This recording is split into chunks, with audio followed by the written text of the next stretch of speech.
तो आज हम शुरू करेंगे क्लास 10th का पार्ट 2, ठीक है, जिसका नाम है बहुपद। ठीक है, और इसको हम बारीकी रूप से सॉल्व करेंगे और 1.1 को इसमें हम सॉल्व करेंगे। ठीक है, और इसको जानेंगे इंट्रोडक्शन के बारे में, ताकि बनाने में हमें प्रश्नावली आसानी हो। ठीक है, तो चलिए चलते हैं। क्या होता है बहुपद, आखिर क्या है, यानी कि बहुपद की क्या होता है, कि बहुपद के बारे में पहले डिटेल में जानेंगे। बहुपद आखिर होता क्या है, बहुपद, बहुपद। ठीक है, बहुपद कि बहुपद यानी कि एक से ज़्यादा पद जिसमें हो, क्या हो, यानी कि एक से ज़्यादा पद, एक से अधिक पद रहे, वो क्या कहलाएगा आपका बहुपद। क्या कहलाएगा, बहुपद। बहुपद में हमें मिलता है दो, क्या मिलता है इसमें, बहुपद में एक होता है अचर, एक क्या होता है अचर, और एक होता है चर, चर और अचर। और इसके बारे में चर क्या होता है, यानी कि इसको डिटेल्स में हमने क्लास 9th में भी यानी कि पढ़ा है, बट यहाँ पे हाईलाइट कर दें। ये चर क्या होता है, जो चर होगा यानी कि एक्स, वाई, जेड, ए, बी, टी, ये सब क्या आपका आता है, चर पद होता है। और अचर पद क्या हो जाएगा, अचर पद में आपका होता है जैसे कोई भी संख्या हो गया, ठीक है, जैसे 2, 4, √3, 1/6, जो संख्या रहेगा वो कहलाता है अचर पद। ठीक है, उसके बाद इसमें आपका आता है बीजीय व्यंजक। ठीक है, बीजीय व्यंजक। अच्छा, बीजीय व्यंजक क्या होता है, बीजीय व्यंजक, बीजीय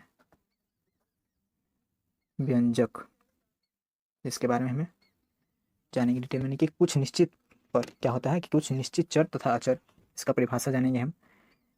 कुछ निश्चित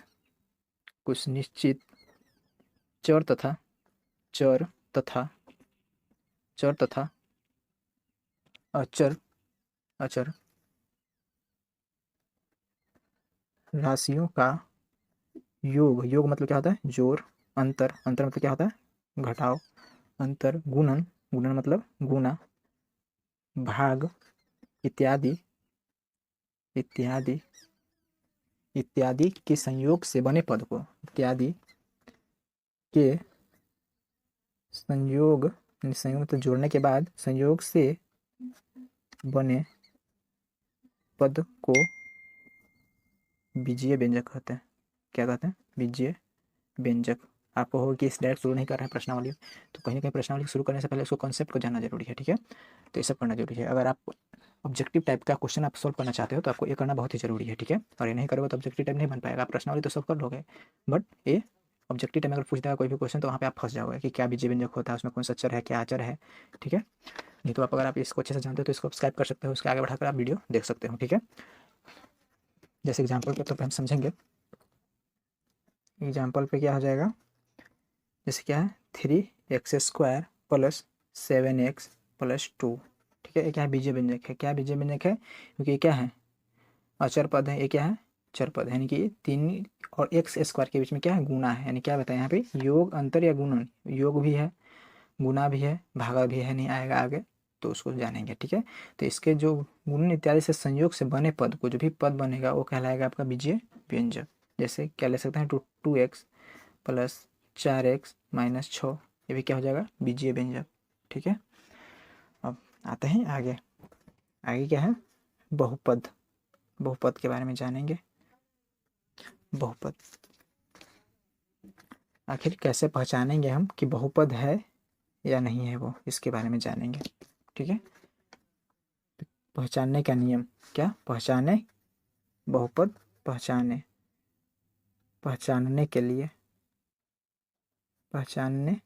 के लिए कि बहुपद है या वो नहीं है, क्या हो जाएगा उसका पहला नियम। क्या आता है नियम, पहला नियम इसका है कि पदों की संख्या निश्चित होती है। क्या होती है, जो पद होगा, पदों की संख्या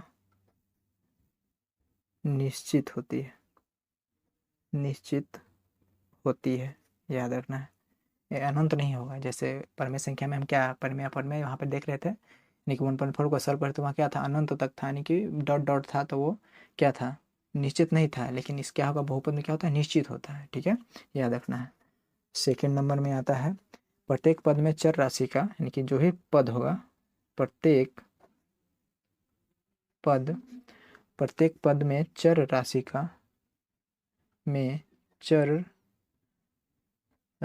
का गुणांक एक वास्तविक संख्या होगा। गुणांक एक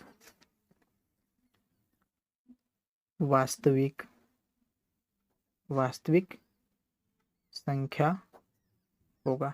ठीक है, वास्तविक और अवास्तविक के बारे में हमने 1.1 के इंट्रोडक्शन में ही सॉल्व यानी कि उसको समझ लिए हैं। ठीक है, तो अगर उसको नहीं देखे हो तो आप चेक कर सकते हो। बट वास्तविक क्या होता है, जो रियल नंबर हो। ठीक है, यानी कि हो जैसे 2, 3, 4, 5 यानी कि वो होना चाहिए। जैसे काल्पनिक में क्या हो जाएगा, ठीक है, जैसे √-2 ये क्या है, काल्पनिक है।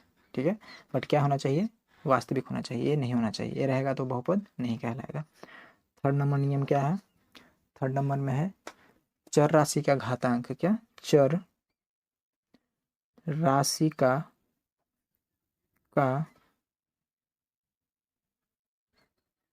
चर राशि का घातांक एक धनात्मक पूर्णांक होना चाहिए। धनात्मक मतलब जोड़ में होना चाहिए, यानी घटाव में नहीं।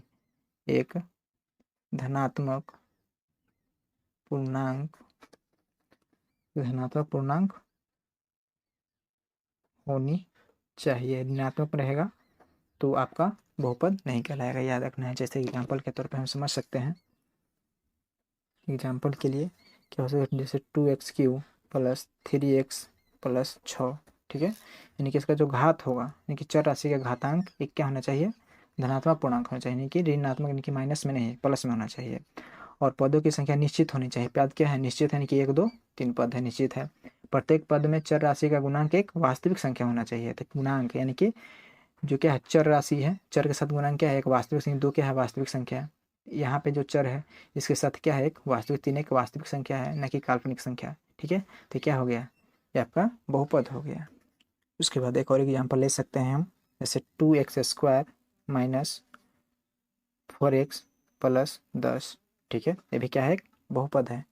ठीक है, यहाँ तक समझिए। अब इसके बाद आता है बहुपद के प्रकार। क्या आता है, बहुपद का प्रकार, इसके बारे में जानेंगे। इनके बहुपद का प्रकार क्या होता है, कितने होते हैं बहुपद का प्रकार।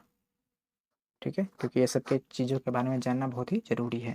बिना कॉन्सेप्ट को आप समझे मैथ को बना नहीं सकते हैं। ठीक है, क्योंकि मैथ को रटना तो है नहीं, जो रट ले। साइंस और हिंदी इंग्लिश तो है नहीं कि रट के इसको याद कर सकते हैं, इसलिए इसको समझना बहुत ही ज़रूरी है। बहुपद के प्रकार कितने हैं, बहुपद सबसे पहले होता है एक पदी। पहला क्या है, एक होता है एक पदी।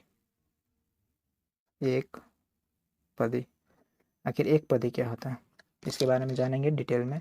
देखिए एक पदी, देखिए जैसे जिसमें एक पद हो, जैसे 2x² कितना है, एक पद है। जैसे 7x एक पद है। ठीक है, 4x ये सब क्या है, एक पद है। 3x², देखिए एक हो रहा है। ठीक है, वो क्या होगा, एक पदी। उसके बाद सेकेंड नंबर में आता है द्विपदी। द्विपदी बहुपद। द्विपदी में क्या होने कि दो पद इसमें रहेगा। जैसे 3x² - 6, 2x² + 4।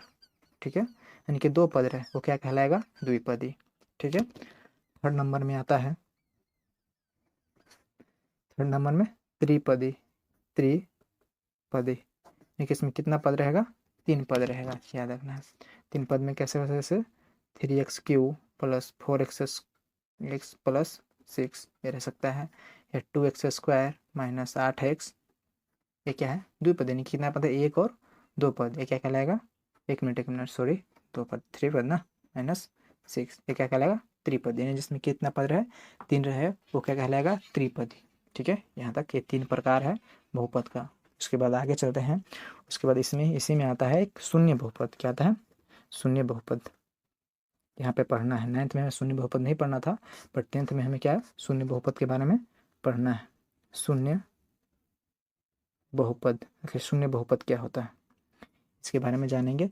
शून्य बहुपद यानी कि चर की घात 0, यानी कि जो भी चर संख्या रहेगा, चर का घात क्या होना चाहिए, शून्य हो, तो क्या होगा, शून्य बहुपद होगा। जैसे एग्जाम्पल के तौर पर समझ सकते हैं, कोई भी संख्या जैसे 3, ठीक है, -8 या 10, 4, यानी कोई भी संख्या ले लें, ठीक है, क्योंकि एक्स का यानी कि चर का घात अगर इसको एक्स के अगर 0 करते हैं हम तो इसका मान 1 होता है, याद रखना है, ठीक है।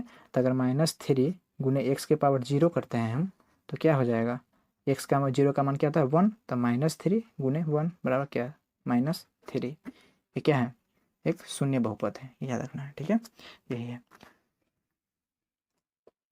ठीक है। अब आगे चलते हैं इसका, आगे आपको पढ़ना है इसमें बहुपद के शून्य, क्या पढ़ना है, बहुपद के शून्य के बारे में जानना है कि क्या बहुपद, बहुपद के शून्यक, ये क्या होता है बहुपद का शून्यक, ठीक है, यानी कि अगर घात जितना रहेगा, अगर घात 1 हो तो उसका शून्यक 1 होगा, जैसे अगर अगर x + 5 है तो इसका शून्य कितना होगा 1, क्या होगा 1, शून्य के क्यों होगा, क्योंकि x के घात कितना है 1 है, और यही x² + 6 रहता तो घात 2 है, यानी कि इसका शून्य कितना होगा 2 होगा, याद रखना है, शून्यक 2 होगा, ठीक है। और वही 3 रहे, और घात यानी कि जितना घात रहेगा, 3 रहेगा तो कितना होगा शून्यक उसका 3 होगा। जैसे चेक भी कर सकते हैं, जैसे मान के चलो शून्य के लिए क्या कर सकते हैं, अगर एक लिए एग्जाम्पल x + 5 को ही लेते हैं, जैसे px बराबर x + 5 है, इसका एक शून्य क्यों होगा, क्योंकि इसके बराबर क्या रखते हैं 0, ठीक है, और x का मान क्या आ जाएगा -5, ठीक है, और अगर x की जगह पर 5 रखते हैं तो 0 आना चाहिए, तो वो शून्यक होगा, जैसे p क्या है x की जगह क्या रखना है -5, यहाँ x + 5 है तो x के बराबर क्या है हमारा -5 + 5, माइनस में से +5 आएगा, कट गया, क्या आ गया 0, यानी कि क्या है एक शून्यक आ गया, ठीक है, यानी कि घात 1 रहे तो एक शून्यक होगा, घात 2 रहे तो 2 शून्यक होगा, ठीक है। उसके बाद आगे हमें पढ़ना है एक रैखिक, उसके बाद पढ़ना है हमें एक रैखिक बहुपद होता है, क्या होता है रैखिक, रैखिक बहुपद, ठीक है, ये रैखिक बहुपद क्या है, ठीक है, यानी कि जिसका घात 1 हो, याद रखना है जिसका घात 1 हो वो क्या कहलाएगा रैखिक बहुपद, याद रखना है, जिसका घात सिंपल सा देख लेना कि अगर घात उसका 1 है तो कौन सा बहुपद है, रैखिक बहुपद है, ऑब्जेक्टिव टाइप में पूछ सकता है, ठीक है, ये दे देगा, बोलेगा कि ये रैखिक है, या 4 को ऑप्शन दे देगा, कह दे कि रैखिक है या क्या है द्विघात है या त्रिघात है, आपको बताना है, घात देख लेना है, अगर एक घात होगा तो क्या हो जाएगा रैखिक। उसके बाद आता है द्विघात, द्विघात बहुपद, द्विघात बहुपद क्या हो जाएगा, यानी कि जिसका घात 2 हो, जैसे क्या ले सकते हैं 4x² + 4, 3x² + 8x + 6, तो कहेंगे कौन सा बहुपद है, क्या है द्विघात, याद रखना है जिसका घात 2 हो वह द्विघात। अब आता है अगला नंबर त्रिघात, त्रिघात बहुपद, ठीक है, त्रिघात यानी कि जिसका घात 3 हो, याद रखना है, जैसे 3x³ + 4x² + 6x + 5, यानी कि जो ज़्यादा रहे, यानी कि इसमें 2 भी है, ठीक है, ये नहीं कि द्विघात हो जाएगा, यानी कि कोई भी अगर समीकरण रहता है, ठीक है, यानी कि द्विघात बहुपद में जिसका सबसे ज़्यादा रहे घात वही क्या कहलाएगा उसका त्रिघात या द्विघात, ठीक है, इसमें सबसे ज़्यादा 2 है तो द्विघात हो गया, 1 है तो 1 हो गया, इसमें 3 है तो 3, ये नहीं कि 2 इसमें है तो द्विघात हो जाएगा, ठीक है, याद रखना है, ठीक है। और एक और इसमें समझना है हमें, आगे चलते हैं,